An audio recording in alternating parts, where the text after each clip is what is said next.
You are listening to the Park Flyer Podcast, where we discuss our RC adventures.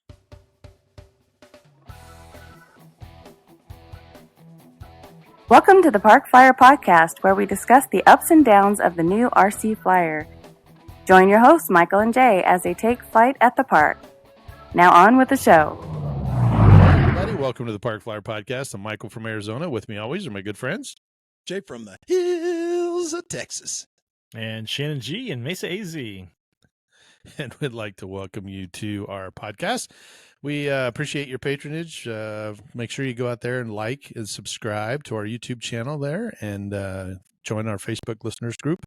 It grows every day. And give us a thumbs up and share us as well, because that helps the algorithms. It helps our channel grow. And we do appreciate any feedback that you can give us. You can reach out to us at parkflyerpodcast@gmail.com or just hit us up on our YouTube channel. We've got the comments turned on there as well. So we love to have you. And if you got any topics or suggestions, give us a call. Or at least let us know. We'll try to touch base on it. But we are this time talking a couple different topics. First of all, in the background, if you're on our YouTube channel, you can see I got the TV on. It's got Real Flight, and this is the Evolution. Real Flight Evolution's been out for a while, but I have a Mac, so it doesn't run on the Mac. And anyway, for my birthday, my wife got me a gaming computer, and so I was like, "Woo!" I was all excited because I wanted, I've got this RC shop. Everybody comes in, and they're all like oohing and ahhing, and it's kind of nice. I do have some small airplanes I could just step outside in the driveway and fly, but a lot of times the batteries aren't charged. This way, I can just hand them the controller and say, "Hey, give it a try." They can stand right there, and it's kind of like being at the hobby shop. So you can stand there as long as you want. And they won't break anything. I bought you didn't bring anything? No, they won't break anything. Oh, they won't break anything. Yeah, that's true too. I bought the dongle, so now it's plugged in, and I can use my IX20 right there, or I can use some. Right now, I'm using my DX18 because I'm not using that radio to go out to the field and fly. I use this one instead, but it works great. There's a few mapping problems, but I didn't know, how Steam was going to run, or I've seen it at the, at the hobby shop several times. I've played with it myself, and I actually have I think I had 3.5 upgraded to 4.5, 6, and then I kind of, moved into the Mac world and kind of let it go. But I will tell you that some of our initial podcasts many years ago, Jay and I were talking about Real Flight because we had so much fun. And Jay will tell you that skill level wise, I was putting in, I would literally sit down at the computer and I would just go through the whole menu, and I would do 3 touch and goes to the left, 3 touch and goes to the right. I'd fly a rectangular pattern, and then I would do every airplane in the inventory. So I would just do 3 on one, 3 on the other. Then I'd go to the next one and go 3 on one, 3 on the other. So it didn't matter if it was a glider or a fun fly or a jet or EDF, but it got me into the habit of doing this takeoffs to the left, takeoffs to the right, landings to the left, landings to the right. And Jay came down and was like, "Holy crap, your skills have gotten really good. So let's do this." And he sat down with the keyboard. He basically took the keyboard. The F key is a failure key. And so he would sit behind me and I'd take off and fly around, and he'd hit the F key. Something would fly off the airplane, and then you had to get it back on the ground. And, having a look back at all those years ago, because that was, like I said, way back in 3.5 or 4, something around in there. Yeah. Early 2000s. And so Jay would be hitting this button, and it was pretty fun. But it definitely gave you the confidence when you're maintaining an airplane, if something was to happen, that you can get it back on the ground.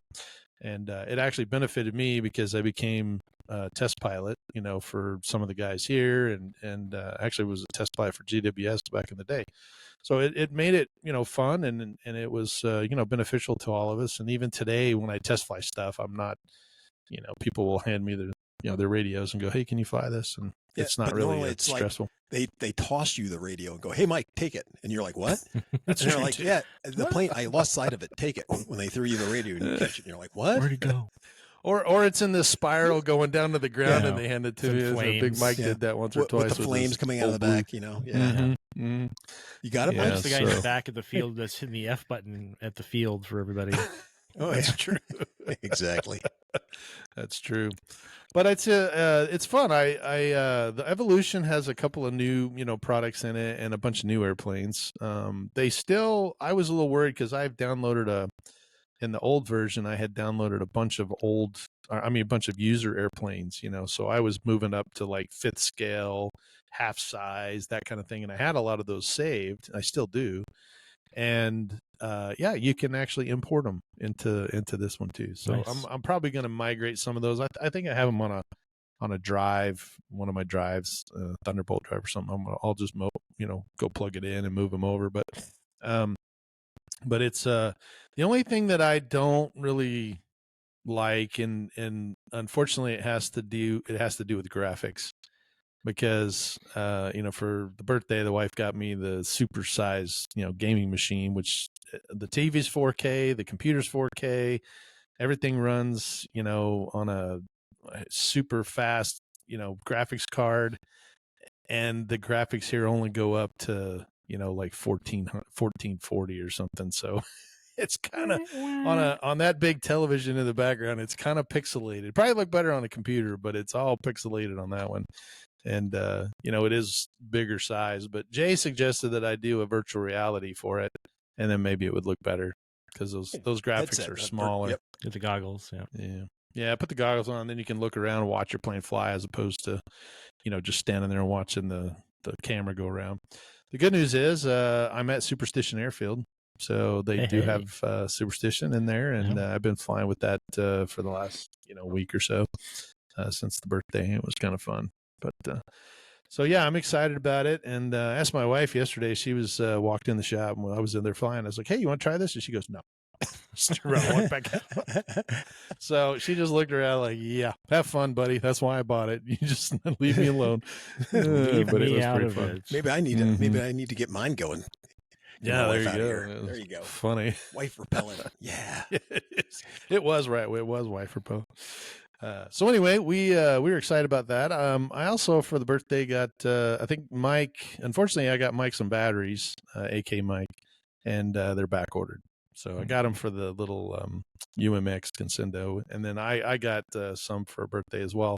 And then Jay and Mike sent me a couple of items, a new motor, a smaller motor, and some 7-inch props, and a 2200 6-cell battery. So, and I'm not really sure what those go to yet, because whatever is coming hasn't come, or maybe I'm supposed to do something with them, but I haven't been told. They just were like, "Yep," and that's all I got. So I'm not really sure where that's going. Just the way it works, man. Or else, what fun is a surprise birthday gift? Well, it's not a surprise. You knew your birthday was coming, but that's true. So now you're getting a plane-ish of some sort, but what? Yeah. But what? What could it be? You have some clues. But it is. I've got some clues. But bigger than a bread box, smaller than a house. Yeah, that's right. That's true. So, the bad news is I've been working a lot this last week, and so I haven't had a chance to go to the field. Unlike our friend Scott Berryman, which shout out to Scott. He has been at the field almost every day. He's a maniac. That guy is out flying everything. So kudos to him, and we appreciate his support. He was on our podcast when he was out here at Warbirds and Classics, and he is just going crazy with the RC. He's sending me text, "Hey, should I look at this airplane? Look at this one's for sale." And I just I can't keep up at the moment. He's got the fever. He's got the RC fever, Mike. He does right now. Love him to death, and I get the updates, which I love. He'll call me, "Hey man, I'm just leaving the field, and I did this and this," and it's awesome. It's awesome. I love it when people are excited about it. But I feel bad because he's like, "You're at the field?" And I go, "No." He's like, "You went to the field today?" And I go, "No." And he's like, "Are you "What's driving wrong to with the you? field? Are you coming back from the field? Are you thinking about the field?"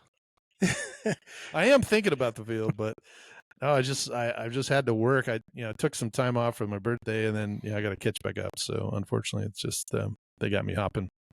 Well, I finally got hooked up with him with Facebook, so we don't have to use you as a middleman anymore.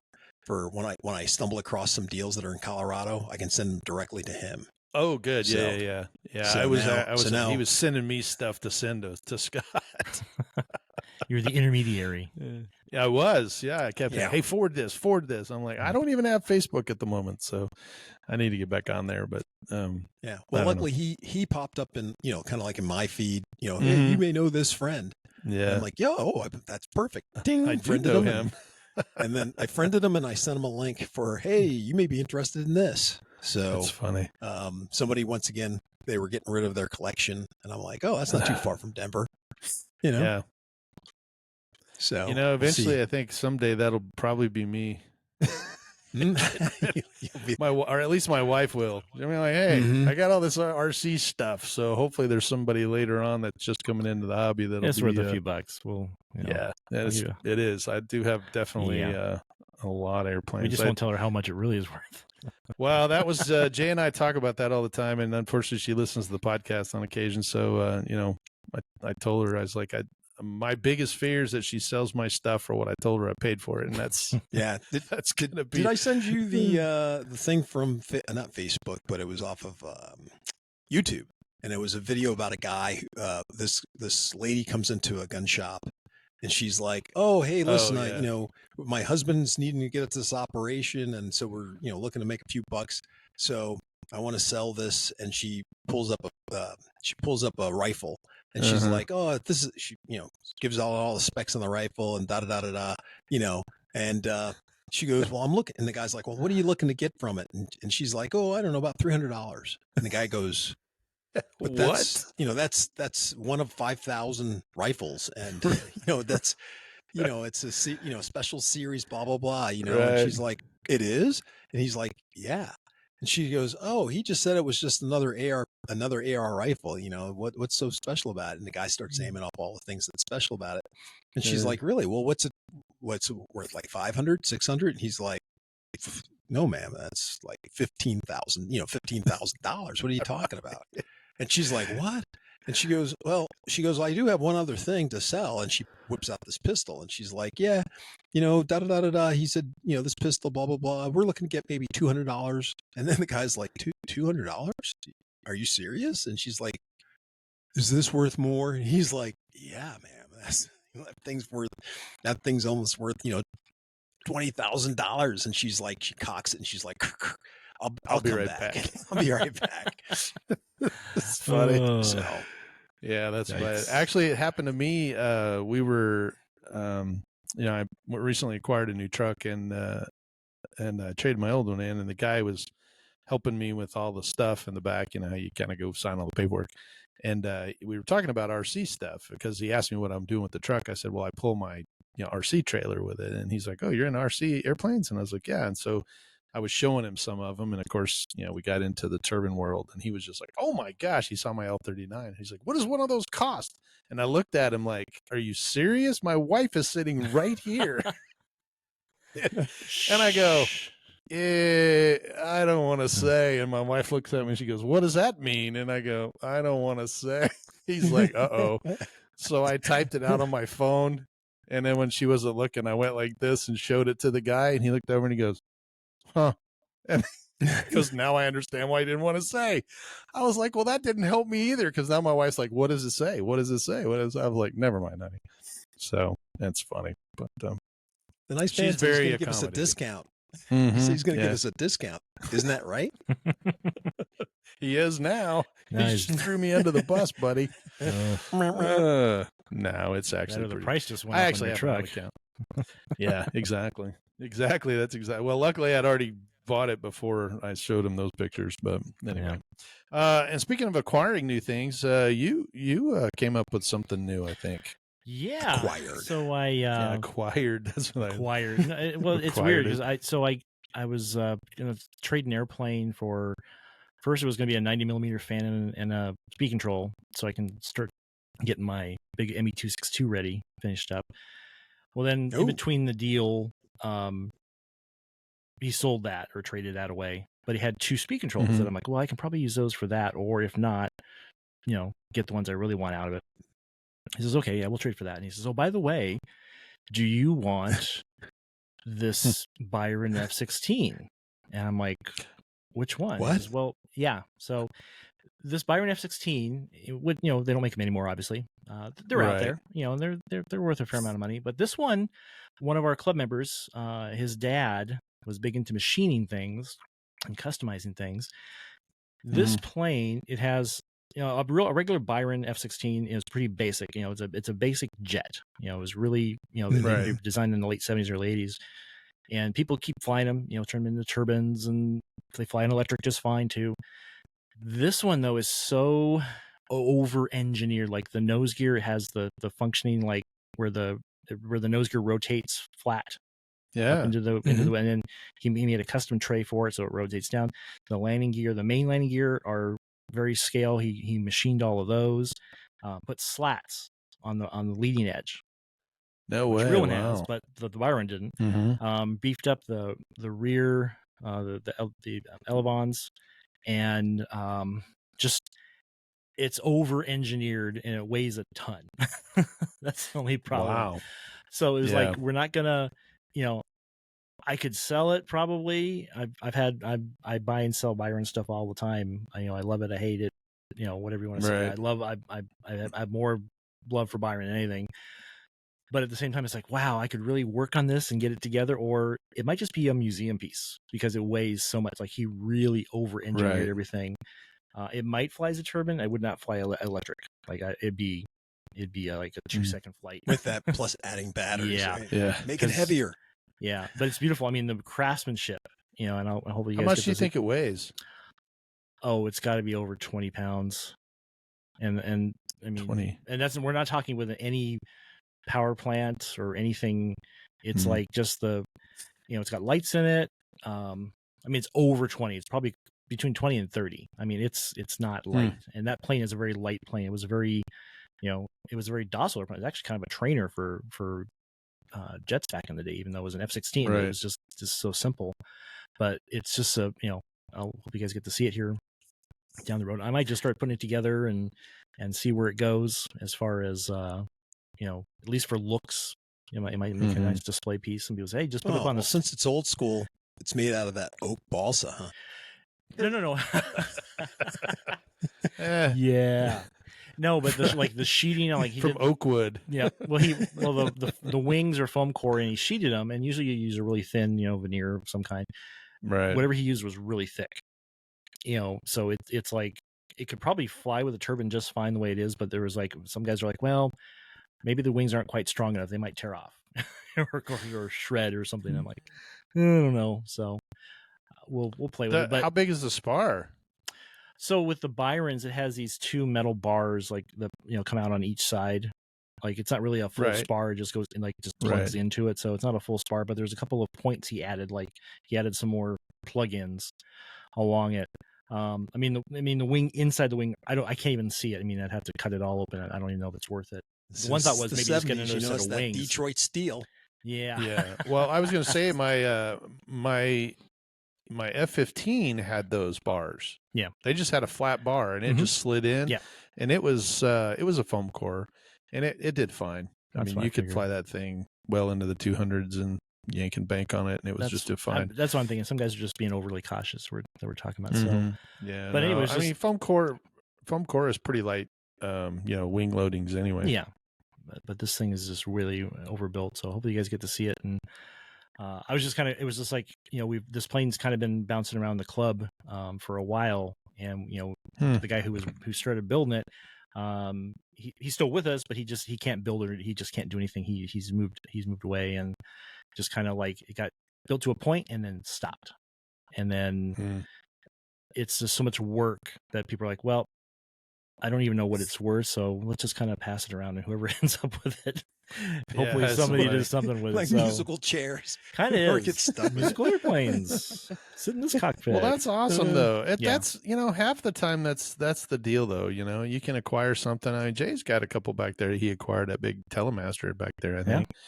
Yeah. And sometimes it's, sometimes you get them and they just become hangar queens. You kind of get around to it or whatever. And then sometimes you're like, oh, yeah, let's get...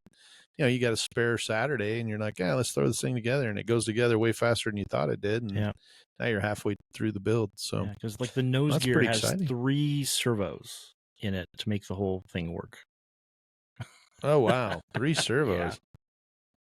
Got to have a one for the rotate, one 30 for the channel, one for the drop down, because they're like he's using servos for the actual mechanism to push it, and it goes on an arm and something, and then of course the one for steering. So it's just 3 things on this metal plate that he built with all of the to make it rotate. That's pretty flat. cool though. That strong like bull. Yeah, it's like a Russian built F-16.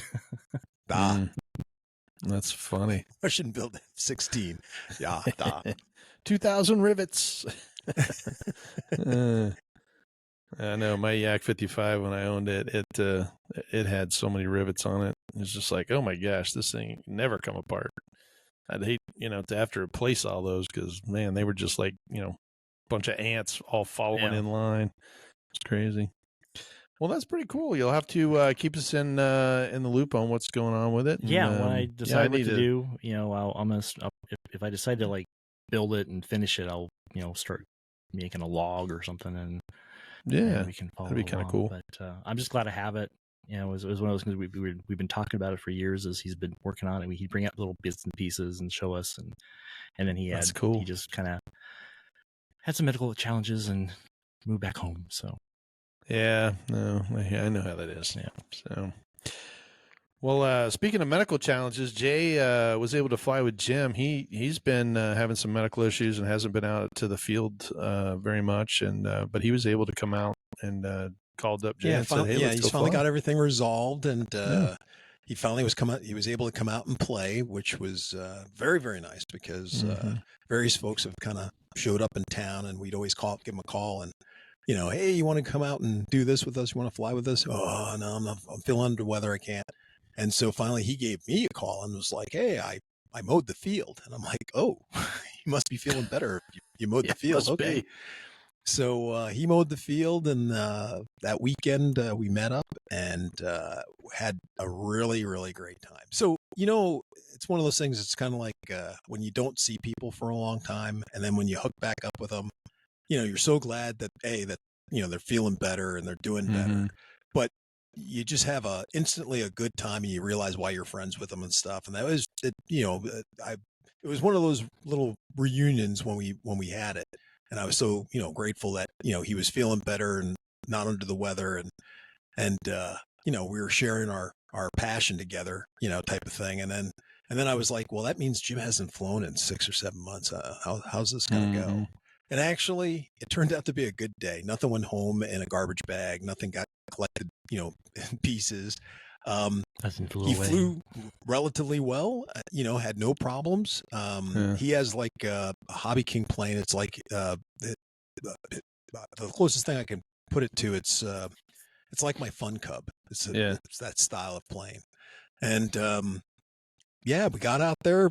He was a little rusty just for the landings, but other than that, after I kind of gave him some guidance and whatever, he was landing the plane again. He was, takeoff and flying was no problem. Just the landing and the wind was super cooperative. There was, how we get those terrible crosswinds, and pretty much it was blowing straight down the field. So yeah, it was a lot of fun. We just had a tremendous day. I mean, it's just one of those perfect, fun days that it wasn't too sunny or hot. It was nice and cool.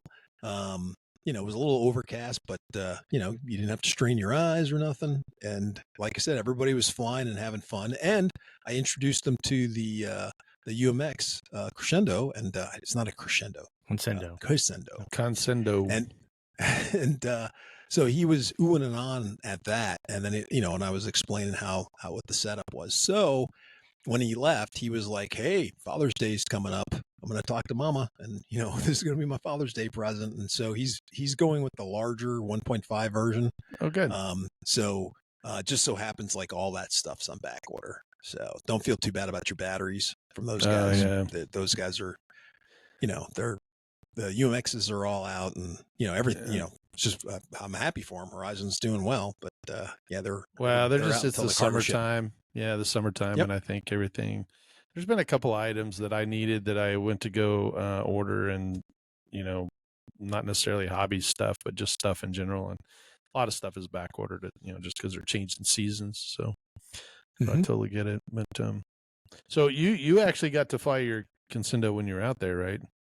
Yeah. That it was the re-maiden, I guess you want to call it, since I kind of let my birthday present got to float away, wafted away. Mm-hmm. Yeah, we talked about with the other wild crescendos out in the wild. So be free. It crossed the rainbow bridge. I went to the crescendos. So I was able to go to the closet and pull out the spare, and I got it out and started flying it, and no problems whatsoever. Other than I did learn something. So since I had it programmed in my radio, I just thought that you'd be able to just, bind it to the plane and it should have all the settings and everything should just work.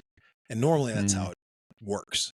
But since you have to put the plane into a special mode, meaning to get flaperons and spoilerons, right, you'd have to pay attention to that mode on how to do that, or else the plane does not automatically, even though you tell the plane to go into that mode, you can't try to load that into the plane, get it binded and then try to put it in that mode. It doesn't work that way. You have to take the plane, the plane raw, put it in that, setting, then you bind it to your plane. You can't bind your plane and then put it, use that setting because it doesn't accept it.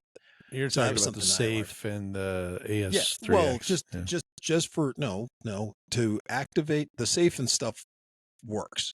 All that stuff works. It's to put it in with the flaperons and the spoileron mode. Normally on the when you get the aircraft, right? You got to put it in that. You got to put it in that mode. Then you bind. Then you bind the plane. Right.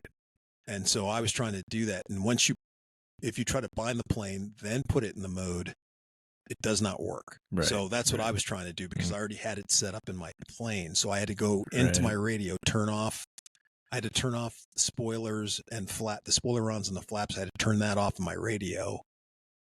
Then I could, put the plane into the spoiler mode. It would actually, link up, and then I could put it in that spoiler mode. But I had to disable the spoilerons and the flaps in the radio first. Gotcha. Also it wouldn't hook up.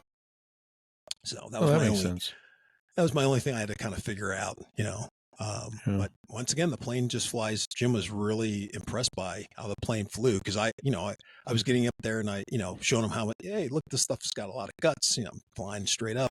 And then I would just put it in some goofy, I just pull the sticks over, put them to the corners and that plane start tumbling. And he's like, whoa, that's crazy. And I go, yeah. And all you have to do is just flip the gear switch, flick, and then, now it's in the safe mode. And blink, and the plane would just level out and just start flying. He's like, whoa, how'd you know which way the plane was flying? I go, I have no clue which way the plane's flying. It knows. But you put it in the safe mode and it goes right back into the safest position and upright. And, and he's like, really? And I go, yeah, it's pretty cool, huh? And he's like, yeah, that is neat. I'm definitely gonna have to try that. So, Horizon, yeah, I got you another sale. So there you go. Don't forget about us. We're making sales behind the curtain, so to speak. I was going to say, if it ain't my money, it's someone else's. It's somebody else's, yeah. Yeah, no doubt. I've sent them plenty over the last. Since Ali was here last, I don't know. He talked me into a bunch of stuff. So, but that's cool. Yeah, I really do like that plane. That plane is so much fun to fly. But it is fun. One of the things you can see mine sitting right there. Yep, there's mine sitting right there. Yeah.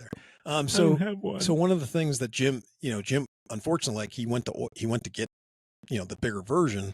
Mm-hmm. They're all sold out. So then he goes, well, I'm trying to get the UMX version. I'm like, your eyesight's not as good as it used to be, and he was complaining he was losing the plane just when I was flying it.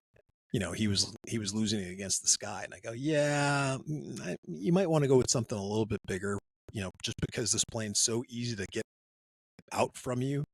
And now, I'm going to tell you that's true with a 3-cell. But I've flown this on the 2-cell, and like I said, I flew it right in my driveway. And I never, it can't get away from you because even full throttle, it's just barely moving around. Yeah. So that may be an option.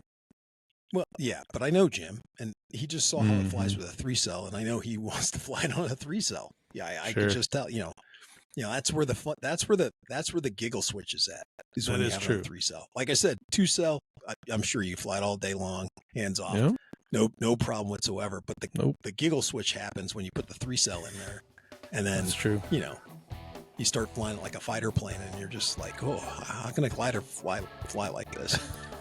So, and this is really funny. So I was flying the plane around, putting it around at first, and then I started flying the plane, full speed, and then I made a turn, and Jim was like, I made the first turn and pulled back on the stick, and the plane just instantly, made a 90-degree turn. And he's like, whoa! He goes, you're going to tear the wings off, and I go, nope, it's impossible to pull the wings off on this. This thing can take it. And he's like, really? I mean, I thought you were just going to fold it. You were just going to fold that plane right in half, turning it that hard. Yeah. And I go, nope, it can take it. It's amazing.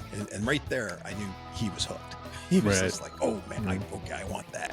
Yeah. So he's not going to put it. If he got one, he wouldn't fly it on 2-cell. I'm just saying, it's a suggestion. Yeah, you are right. I like that you said it was a giggle switch, because it is. Because even when I flew it at the Electric Festival, it was like we were all out there laughing. Me and John and Tony and everybody were posting just some videos at Joe Nall where they were actually doing like the pylon racing with them. And I was like, I think we're gonna have to try and work that out for AEF. Yeah, it's so much fun. Well, that's good. Well, then that means you'll have to come up with one. Yep. When's your birthday coming around? October 12th. Kind of ways. Oh, October. There you go. Okay. Hopefully they're back in stock. We'll start saving. Yeah, hopefully. Yeah, maybe. We bought them all. Anyway. Yeah, hopefully. So. Well, that does it for this week. We are pretty much out of time, but we thank you for joining us here at the Park Flyer Podcast. Once again, subscribe, give us a thumbs up there. Subscribe to our YouTube channel and give us a share. It helps our channel grow. We'd love to hear from you if you drop a comment there on our YouTube channel. And other than that, you can find us on Spotify, Amazon, Apple Podcasts, wherever you get your podcast. iHeartRadio. Yeah, Target. There you go too. If you're listening to us in the car, we appreciate you putting us on the radio there for your drive to wherever you might be. And man, we sure love it. So for now, I'm Michael in Arizona. I'm Jay from the hills of Texas. Shannon G in Mesa AZ. And we'll see you in 2 weeks. Let's fly. You have been listening to the Park Flyer Podcast.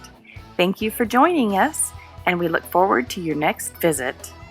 Please give our show a star rating and review, and feel free to email us your questions, topics, or suggestions to parkflyerpodcast@gmail.com.